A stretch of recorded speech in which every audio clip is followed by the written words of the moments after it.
नमस्कार दोस्तों, मैं हूं मनोज कुमार गुप्ता। आप देख रहे हैं मेरे चैनल को, इसका नाम है रेगुलर क्लासेस फॉर अकाउंट। सामने आपको दिख रही है कॉस्ट अकाउंट की बुक है। ये स्वाति प्रकाशन वाली इंग्लिश एडिशन, और चैप्टर चल रहा है मशीन और रेट, और ये है चैप्टर 11। और 11 क्वेश्चन का 11 चैप्टर का चलेगा क्वेश्चन नंबर 23 क्वेश्चन, जो कि टिपिकल क्वेश्चन में आता है। तो बहुत ध्यान से समझने की कोशिश करना आप।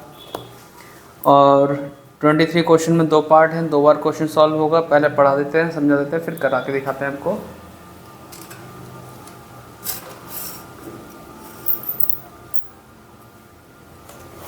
तो आपको दिख रहा होगा इस समय, आधा इस पेज पे, आधा थोड़ा अगले पेज पे है। तो पहले क्लियर करते हैं। यहाँ लिखा है the cost of the machine is 61,000। It has been estimated scrap value 5,000 at the end of its effective life 10 year annually. The machine works on all the 365 days at the rate of 8 hours every day, of which 120 hours per annum are consumed by maintenance. यानी एक साल में 120 घंटे आपके maintenance में लग जाते हैं।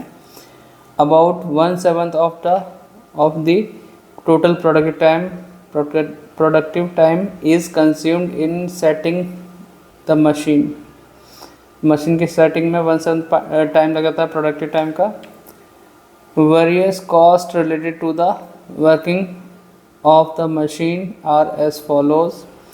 2 units of power are consumed every hour at the rate of 1.36 per unit. इस रेट से पावर यूज़ होती है, 2 यूनिट यूज़ होती है 1 घंटे में।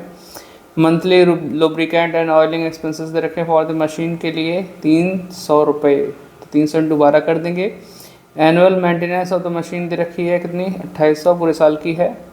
3 operator combined together control the operation of 10 identical machine and each of them gets monthly salary 2000। 3 operator हैं, 3 × 2000 कर देंगे, ठीक है। तीनों की आ जाएगी, इंटू 12 कर देंगे, पूरे साल की आ जाएगी, ठीक है, और लिख देंगे। लेकिन यहाँ पे ध्यान रखना, इन्होंने 10 मशीन चलाई, हमें 1 मशीन चाहिए, तो इंटू 1/10 भी करना पड़ेगा। ये पॉइंट ख़त्म हुआ, आगे बढ़ते हैं। दिख पा रहा है, थोड़ा सा स्टैंड ऊंचा करते हैं।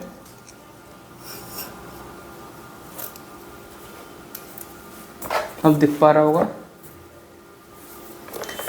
एनुअल डिपार्टमेंटल ओवरहेड दे रखे हैं proportion to the machine. Fixed अलग हैं, वेरिएबल अलग हैं। फिक्स्ड वाले ऊपर स्टैंडिंग में आ जाएंगे, वेरिएबल वाले नीचे आ जाएंगे। Compute the machine hour rate in each of the following cases. 2 cases दे रखे हैं। पहला है setting up time is regarded productive time but no power is consumed during the setting up time. कोई पावर यूज़ नहीं हुई है setting up time में, ठीक है। तो ये क्वेश्चन कुछ 20 क्वेश्चन जैसा होगा। एग्जाम्पल भी दे रखा है आपका 16, इसे भी आप देख लेना। तो फर्स्ट केस जो है same to same question number 20 या एग्जाम्पल में 16 का फर्स्ट पार्ट देख लेना, उसके हिसाब से हो जाएगा। Setting up time is not regarded productive, ठीक है। तो सेटिंग अप टाइम को प्रोडक्टिव टाइम नहीं माना गया है, but power is consumed during the setting up time. Power use हुई है, ठीक है, प्रोडक्शन नहीं हुआ लेकिन पावर यूज़ हुई है, ठीक है, नॉट प्रोडक्टिव टाइम। तो प्रोडक्टिव टाइम नहीं माना गया से सेटिंग अप टाइम को पहले वाले में माना गया था। तो 2 सीन है वहाँ पर, दोनों केस करने हैं। तो आपको दिखाते हैं सॉल्यूशन मैंने कर लिया है, आपको सिर्फ समझाऊंगा बारी बारी से, ठीक है, क्योंकि बहुत बड़ा क्वेश्चन हो जाता है 2 बार करना, बड़ी वीडियो, इसलिए कोई देखता नहीं है, इसलिए सॉल्यूशन मैंने पहले कर लिया। अब समझाता हूँ, आप चाहें तो डिस्क्रिप्शन पढ़ लें वीडियो का। तो आप लोग पहले सबसे पहले वर्किंग आवर समझ लीजिए इसका, फर्स्ट केस का, ठीक है। लाइन खींचने के बाद नीचे की जगह पे पहले ये लिख लेना इसे, और वीडियो पॉज करके पहले आप समझ लो। वर्किंग नोट लिखा, calculation of effective machine hour per annum, पूरे साल के लिए इफेक्टिव वर्किंग आवर निकालना है।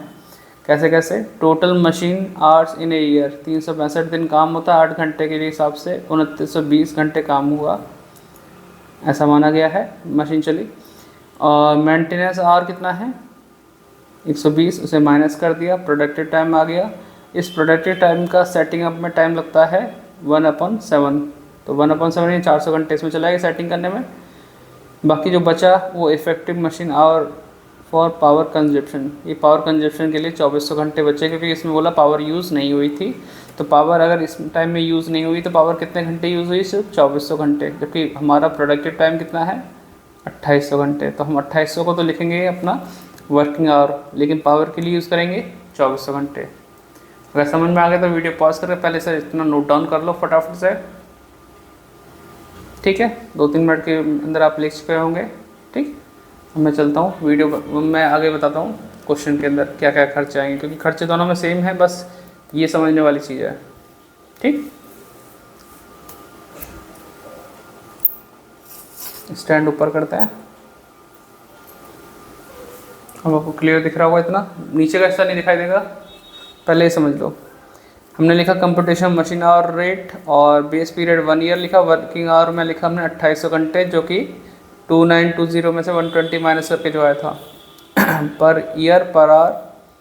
अब खर्चा स्टार्टिंग से बता दूँ ऐसे बता दूँ, क्योंकि मैं समझा तो दिया कौन सा कब आएगा। अगर मैं बुक के हिसाब से कहूँ तो बुक में पहला खर्चा था, ये कॉस्ट दे रखी थी 61,000 रुपये की, ठीक है, मशीन की। तो हमने डेप निकाला 61,000 minus scrap 5,000 divide by 10 year working life, और वर्किंग आवर है 2800, काट पीट के 2 रुपये आ गया। फिर आगे बढ़ते हैं तो हमें 2 यूनिट पावर कंज्यूम बता रखा है, तो हमने पावर लिखा नीचे, 2 यूनिट कंज्यूम हुई है, 1 यूनिट का रेट है 1.36 into 2400 upon 2800, 2400 hour power use हुई है, 2800 हमारा वर्किंग आवर है, इससे मल्टीप्लाई करके फिर डिवाइड करके आंसर आएगा 2.33 सॉरी। अब आगे आते हैं तो इसमें लिखा हुआ है monthly lubricant and oiling expenses. तो लुब्रिकेटिंग एंड ऑयलिंग एक्सपेंसेस के लिए 300 इंटू 12 कर दिया, 3600 आ गया। एनुअल मेंटेनेंस दे रखा था 2800, मेंटेनेंस नीचे लिखा 2800 को 2800 से डिवाइड किया वर्किंग आवर से, बाहर आ गया 1 रुपये, ठीक है।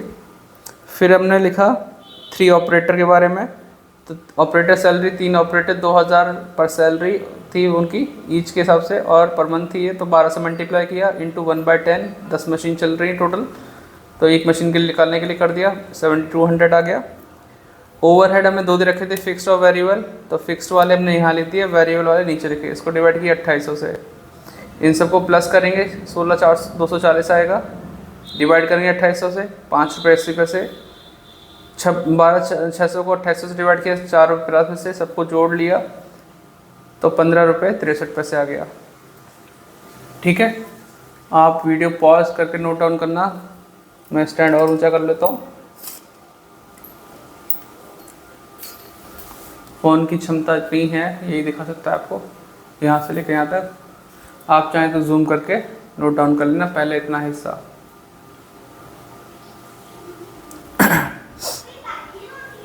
लिख लिया हुआ है तो वीडियो पॉज करके, तो पता नहीं आप कितने मिनट में लिख पाए होंगे, 2-4 मिनट तो लगे होंगे आपको,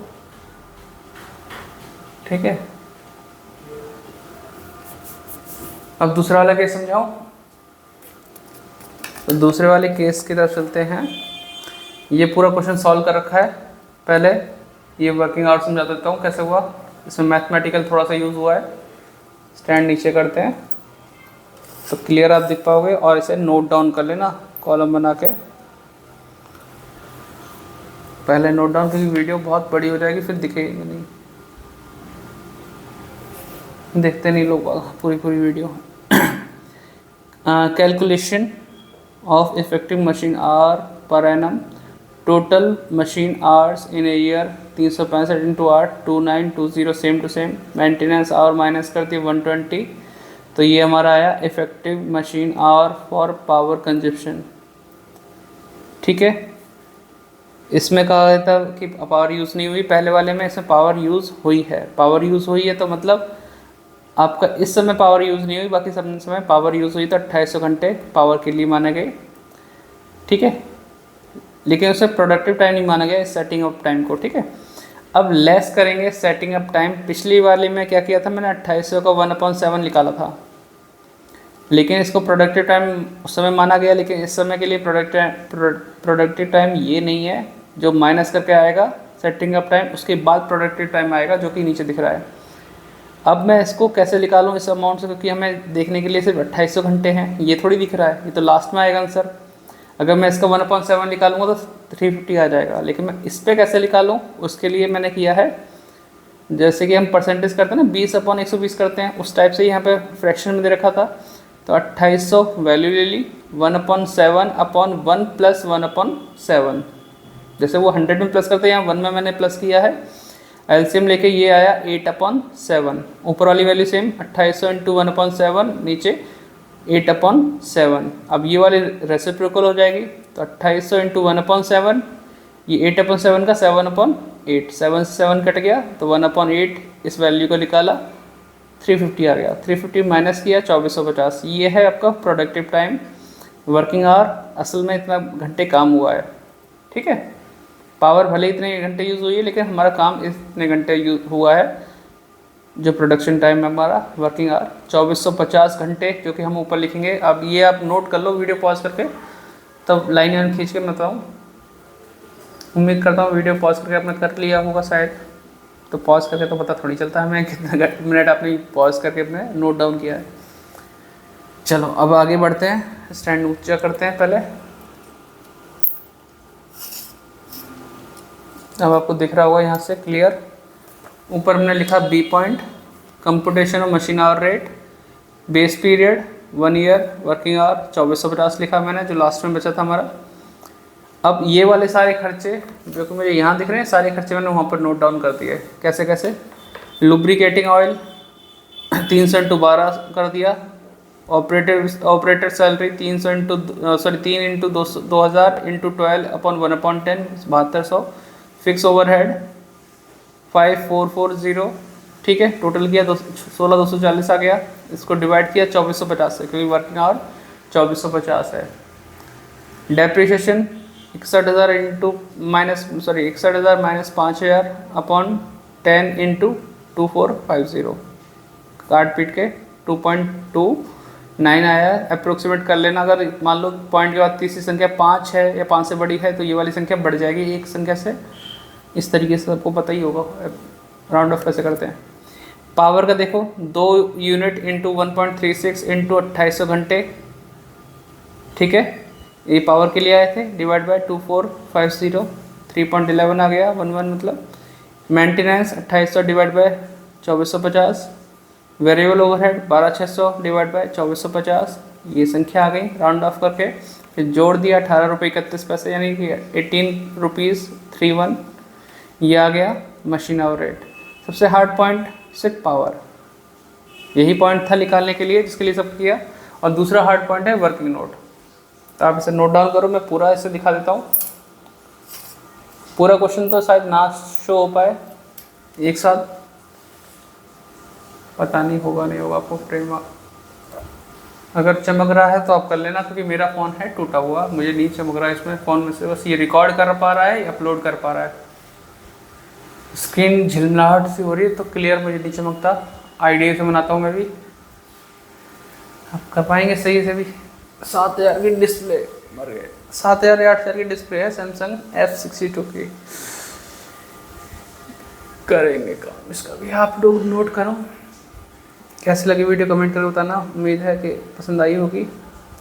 ऐसी अच्छी वीडियो बनती रहे तो सपोर्ट करते रहिए, डिस्कशन पढ़ते रहिए। एक भाई की सलाह थी कि कहीं और पढ़ाइए, आप किसी अच्छे कोचिंग में पढ़ाइए। यार मैं अपने कोचिंग में ही पढ़ाना चाहता हूँ, वो बढ़िया किसी और के अंडर में काम करूँगा, नहीं हो पाया मेरे से। अब तक अपने काम किया है, कम है कोई बात नहीं, सुकून है, छुट्टी मिल जाती है, हर चीज़ अवेलेबल है। अभी मैं पढ़ा रहा हूँ पेड ऑनलाइन कोचिंग क्लास, मुझे समझ में नहीं आती। ऑनलाइन में अगर पढ़ाऊँ, बच्चा 2-3 दिन पढ़े, कहते मुझे समझ में नहीं आ रहा, फीस इस भी ख़त्म हो जाए, ना आएगा, फिर 5 दिन भी वेस्ट होंगे। इसलिए मैं ऑनलाइन नहीं पढ़ाता, पेड जो पढ़ाता हूँ ऑफलाइन पढ़ाता हूँ, क्योंकि एप्लीकेशन वगैरह अभी मैंने कुछ बनवाया नहीं है। और अब मैं फ्री नॉलेज बांटने चक्कर में हूँ, क्योंकि कई लोग कहते हैं कि भैया मैं अफोर्ड नहीं कर सकता, मैं इस लायक नहीं हूँ। तो मैं सोचता हूँ यार कोई बात नहीं, पढ़ाई पे सबका अधिकार है, सब पढ़ें, अच्छे से पढ़ें। हम नहीं कमा पा रहे, नहीं कर, कोई बात नहीं, आप वीडियो पूरी देख लेंगे तो शायद यूट्यूब अच्छे पैसे हमें दे देगा। स्किप करके देखेंगे तो हमें यूट्यूब पैसे नहीं देगा बिल्कुल भी। तो इसलिए आप देखिए, पूरी वीडियो देखिए, जैसे चल रही है वैसे चलती रहिए। जैसे टीवी सीरियल चलता है ना, बीच में ऐड आते हैं हम देखते हैं, वैसे ही देखते रहिए, उसी से हमारी अर्निंग है। ठीक है, आपको समझ में आ गया होगा क्वेश्चन। मिलते हैं नेक्स्ट वीडियो में, बाय बाय।